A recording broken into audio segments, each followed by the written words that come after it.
শুরুতে জানিয়ে দেব হামাসের হামলায় ইসরায়েলি মেজর জেনারেল নিহত। জানিয়ে দেব ইসরায়েলি হামলায় গাজার উপমন্ত্রী নিহত। এছাড়া রয়েছে ফ্রান্সের দ্বিতীয় দফা ভোট, কট্টর ও ডানপন্থীরা ক্ষমতায় আসার সম্ভাবনা। এদিকে উত্তেজনা তুঙ্গে রেখে নির্বাচনী প্রচারণায় ফিরেছেন জো বাইডেন। সর্বশেষ জানিয়ে দেব নবনির্বাচিত প্রেসিডেন্টকে নিয়ে যে বক্তব্য দিলেন ইমাম খামেনি। এতক্ষণ শুনছিলেন গুরুত্বপূর্ণ সংবাদ শিরোনাম, এখন জানিয়ে দিব বিস্তারিত। হামাসের হামলায় ইসরায়েলি মেজর নিহত। ফিলিস্তিনের অবরুদ্ধ গাজা উপত্যকায় হামাসের হামলায় ইসরায়েলি সেনাবাহিনীর এক মেজর নিহত হয়েছেন। আজ দুপুরে রাফাতে প্রাণ হারান এই সেনা কর্মকর্তা।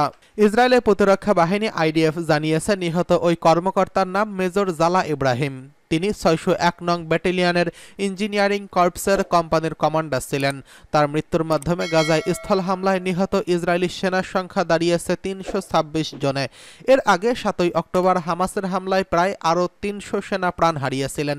এতে করে চলমান এই যুদ্ধে হামাসের হামলায় ইসরায়েলের ৬ শতাধিকের বেশি সেনার মৃত্যু হয়েছে। এবছরের ৭ই অক্টোবর হামাস ও ইসরায়েলের মধ্যে যুদ্ধ শুরু হয়। এতে এখন পর্যন্ত ৩৮,০০০-এরও বেশি ফিলিস্তিনি নিহত হয়েছেন। এছাড়া আহত হয়েছেন আরও ১ লাখেরও বেশি মানুষ। এদিকে ১০ মাস ধরে চলা এই যুদ্ধ থামাতে চেষ্টা চালাচ্ছে মধ্যস্থকারীরা। গত কয়েকদিন ধরেই হামাস ও ইসরায়েলের মধ্যে যুদ্ধবিরতির হওয়ার সম্ভাবনা দেখা দিয়েছে। তবে ইসরায়েলি সংবাদ মাধ্যম কান নিউজ আজ রোববার এক প্রতিবেদনে জানিয়েছেন যুদ্ধবিরতির চুক্তি হতে দেরি হতে পারে, কারণ ইসরায়েল এতে নতুন কিছু শর্ত যুক্ত করতে যাচ্ছেন। এদিকে ইসরায়েলি হামলায় গাজার উপপ্রধানমন্ত্রী নিহত। ইসরায়েলি বাহিনীর বিমান হামলায় হামাস নিয়ন্ত্রিত সরকারের শ্রম উপমন্ত্রী ইহাব আল গুসাইন নিহত হয়েছেন। ফিলিস্তিনের কয়েকটি সূত্র এই তথ্য নিশ্চিত করেছে।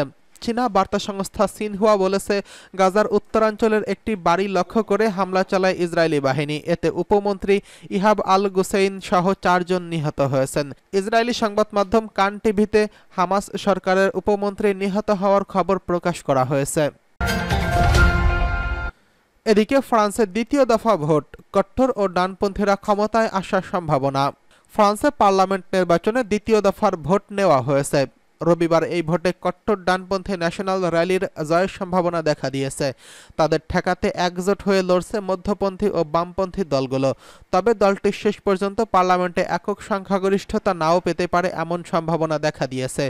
RN যদি পার্লামেন্টে একক সংখ্যাগরিষ্ঠতা পায়, তা হবে ফ্রান্সের ইতিহাসের সবচেয়ে এক বাকবদল, কারণ দ্বিতীয় বিশ্বযুদ্ধের পর থেকে কট্টর ডানপন্থী কোনো দল দেশটিতে ক্ষমতায় বসতে পারেনি।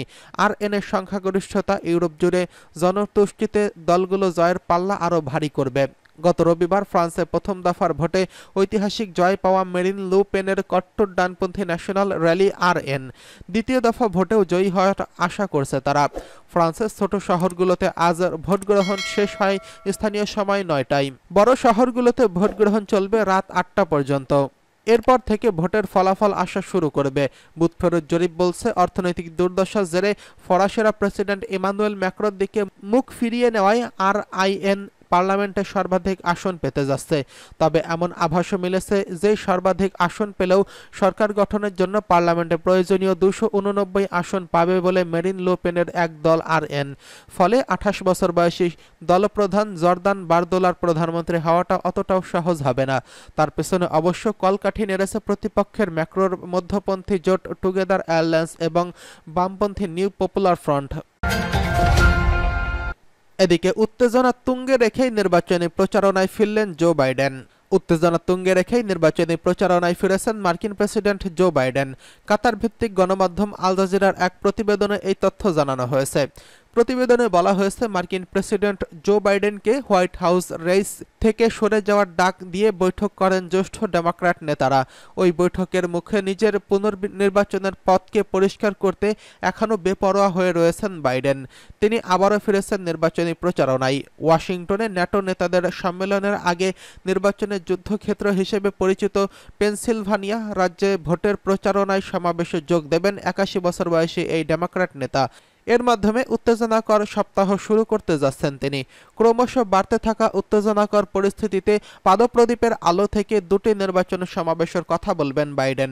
গত মাসে প্রেসিডেন্সিয়াল বিতর্কে রিপাবলিকান প্রার্থী ডোনাল্ড ট্রাম্পের বিরুদ্ধে হতাশাজনক ভূমিকার কারণে তার বয়স ও যোগ্যতা নিয়ে তৈরি হয় প্রচণ্ড উদ্বেগ। এরই মধ্যে আয়োজন হয়েছে এর। তবে এই সব ঘটনা বেপরোয়া জো বাইডেনের দ্ব্যর্থহীনভাবে বিভিন্ন সমাবেশে সাংবাদিকদের প্রতি এমনকি সামাজিক যোগাযোগ মাধ্যমেও ঘোষণা করেছেন যে তিনি একমাত্র প্রার্থী যিনি কিনা ডোনাল্ড ট্রাম্পকে হারাতে পারবেন, সেজন্য পুরোপুরি উপযুক্তও তিনি। এই কারণেই তিনি নির্বাচনের দৌড়ে থেকেছেন। গতকাল শনিবার বাইডেনের সোশ্যাল মিডিয়া অ্যাকাউন্টে লেখা হয়, আমি 2020 সালে ট্রাম্পকে হারিয়েছি, আমি 2024 সালেও ট্রাম্পকে হারাতে পারব। এদিকে নবনির্বাচিত প্রেসিডেন্টকে নিয়ে যে বক্তব্য দিলেন ইমাম খামেনি। ইরানের প্রেসিডেন্ট নির্বাচনে বিজয়ী হওয়া সংস্কারপন্থী প্রার্থী সাবেক স্বাস্থ্যমন্ত্রী মাসুদ পেজেশকিয়ানকে নিয়ে কথা বলেছেন দেশটির সর্বোচ্চ নেতা আয়াতুল্লাহ আলী খামেনি। তিনি নির্বাচনী প্রক্রিয়া নিয়ে সন্তোষ প্রকাশ করেন এবং নবনির্বাচিত প্রেসিডেন্টকে উপদেশ দেন। শনিবার 6 জুলাই ফল ঘোষণার পর খামেনি জনগণের উদ্দেশ্যে এক বিবৃতি দেন। সেখানে বলেন, পেজেশকিয়ানকে একটি অবাধ ও স্বচ্ছ ভোটের মাধ্যমে নির্বাচিত করা হয়েছে। এই জন্য নির্বাচন সংশ্লিষ্ট সবাইকে ধন্যবাদ জানান তিনি আরও বলেন, নির্বাচন বয়কট করার জন্য একটি পক্ষ হট্টগোল করার চেষ্টা করেছে, কিন্তু জনগণের কাছে তারা পরাজিত হয়েছে। এই কারণে ইরানের জনগণের শত্রুরা হতাশ হয়েছে, তারা অচলাবস্থা সৃষ্টি করতে পারেনি। খামেনি পেজেশকিয়ানকে উপদেশ দিয়ে বলেন, উচ্চ ও উজ্জ্বল দিগন্তের ভবিষ্যতের দিকে তাকাতে হবে। প্রয়াত রাইসির দ্বারা নির্ধারিত পথে চলতে দেশকে এগিয়ে নেবেন। নির্বাচনের সময় প্রতিযোগিতামূলক আচরণ থাকলেও তা বন্ধুত্বে পরিণত করতে হয়। তারপরে সবাই দেশের বস্তুগত ও আধ্যাত্মিক অগ্রগতির জন্য তার সার্বভৌম ক্ষমতার চেষ্টা করেন। অর্থাৎ পেজেশকিয়ানকে সবার সঙ্গে মিলেমিশে একাত্মবদ্ধ হয়ে কাজ করার আহ্বান জানান। তেমনি সব সময় মহান আল্লাহর উপর ভরসা রেখে দেশ পরিচালনার সিদ্ধান্ত দিতে পরামর্শ দেন। দ্বিতীয় দফা নির্বাচনের আগে খামেনি বলেছিলেন, প্রথম রাউন্ডে ভোটদান প্রত্যাশীদের চেয়ে কম ছিল, তবে যারা ভোট দেয়নি তারা নির্বাচনে বিরোধী দলের যে প্রচার চলছে তা দৃঢ়ভাবে প্রত্যাখ্যান করেন তিনি। মাসুদ পেজেশকিয়ানের শক্তিশালী প্রতিদ্বন্দ্বী কট্টরপন্থী সাইদ জালালিকে হারিয়ে দ্বিতীয় দফার ভোটে বিজয় অর্জন করেন। শুক্রবার স্থানীয় সময় সকাল 8টা থেকে দ্বিতীয় দফার ভোট গ্রহণ শুরু হয়েছিল। গত 28 জুন প্রথম দফার ভোটে কোনো প্রার্থী 50% বেশি ভোট না পাওয়ায় দেশটির নিয়ম অনুযায়ী এগিয়ে থাকা দুই প্রার্থীর মধ্যে প্রতিদ্বন্দ্বিতা হয়। প্রথম দফায় পেজেশকিয়ান 42% এবং সাইদ জালালি 39% ভোট পান। আর দ্বিতীয় দফায় গণনা করা হয় 30 মিলিয়নেরও বেশি ভোটের মাধ্যমে 53.3% ভোট পান পেজেশকিয়ান। অপরপক্ষে জালালি পান 44.4% ভোট। অ্যাসোসিয়েট প্রেসের প্রকাশিত প্রতিবেদন অনুযায়ী পেজেশকিয়ান 16.3 মিলিয়ন এবং জালালি 13.5 মিলিয়ন ভোট পেয়েছেন। এরপরই পেজেশকিয়ানের বিজয়ের খবর জানানো হয়। পেজেশকিয়ানের ইরানের স্বাস্থ্যমন্ত্রী হিসেবে দায়িত্ব পালন করেছিলেন। 2001 সাল থেকে 2005 সাল পর্যন্ত সাবেক সংস্কারবাদী প্রেসিডেন্ট মোহাম্মদ খাতামি সরকারের এই পদে দায়িত্ব পালন করেন। এছাড়া ইরানের পার্লামেন্টে উত্তর পশ্চিমাঞ্চল শহর তাবরিজে 2008 সাল থেকে প্রতিনিধিত্ব করে আসছেন তিনি।